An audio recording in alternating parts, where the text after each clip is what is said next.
Throughout the summit, President Biden has stressed, as you heard him say, that America is back, indicating a departure in both policy and tone from former President Trump. The former president continues to enjoy loyal support within the Republican Party. Minnesota Congressman Tom Emmer is a leader in that party. He is the chair of the National Republican Congressional Committee. I spoke to him a short time ago. And joining us right now, Congressman Tom Emmer. Thank you so much for coming on. Thanks for having me, Esme.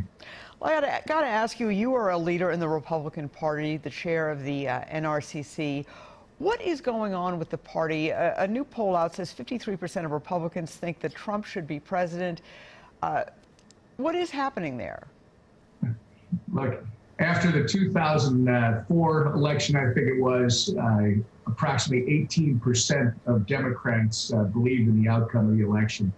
This is just evolving and growing. Look, I'm focused on promoting policies that help create jobs and opportunity, that keep our communities safe, Esme, and that empower us as citizens with the right to self-determine and not create a government that makes all the decisions for us. And obviously, the current administration is taking us down this road of increased taxes, fewer police in our communities, fewer jobs, and more government in our lives. That's where our focus is. Let me ask you quickly, you and every other Republican member of Congress from Minnesota voted against a 9/11 style commission to investigate the January 6th attacks. Why? Well, look, first off, what happened on January 6th was horrible, and the people who committed crimes need to be prosecuted to the full extent of the law.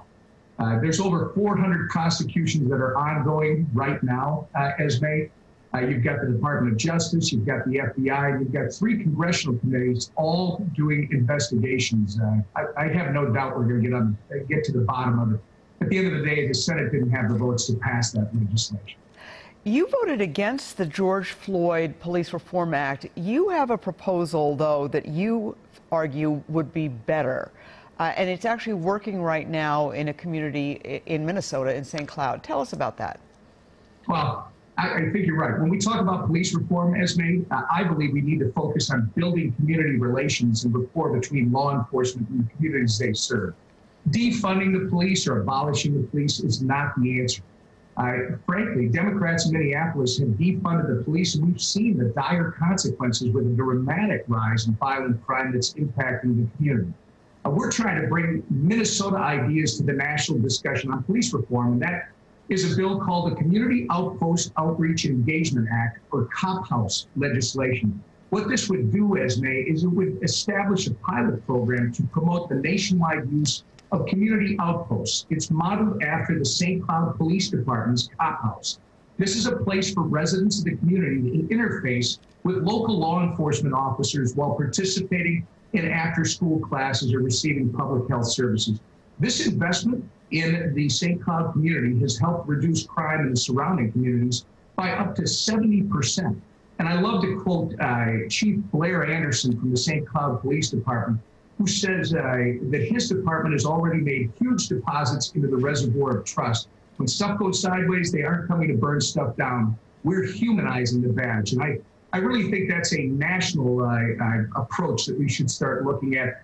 You know, you've got to get police in the neighborhoods that they work in to be together. It's much, you know, Esme, I used to see at the hockey rink with your kids, and it's like a referee in a hockey game. You got to understand those are your friends, and they're working with you to make sure that you're safe and that things go well. That's what this Cop House legislation is all about, and I do think that this Minnesota idea should be a national approach. All right. Let me ask you about cryptocurrency. You're actually become one of the leading voices on cryptocurrency. You feel that the federal government should back off regulating cryptocurrency at this point until we know more. Tell me about that. Well, I haven't said they should knock off all regulation, but they should do a light touch, if you will. Look, I started looking at this in 2018 when one of my great young staff people gave me a book called The Age of Cryptocurrency. Once you start to study this, you realize how powerful this is to the individual. It gives people the ability to exchange value with another individual separate from government control. In many ways, cryptocurrency, frankly, is even larger than a value of exchange. In fact, the most interesting aspects don't even have anything to do with money.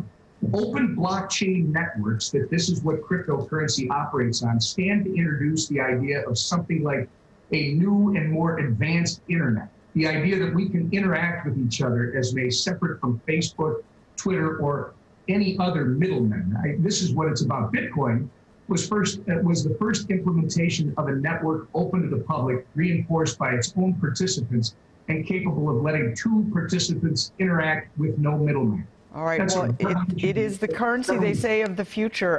Congressman Emmer, we're out of time. Thank you so much for joining us this Sunday morning. Hey, thank you, Esme.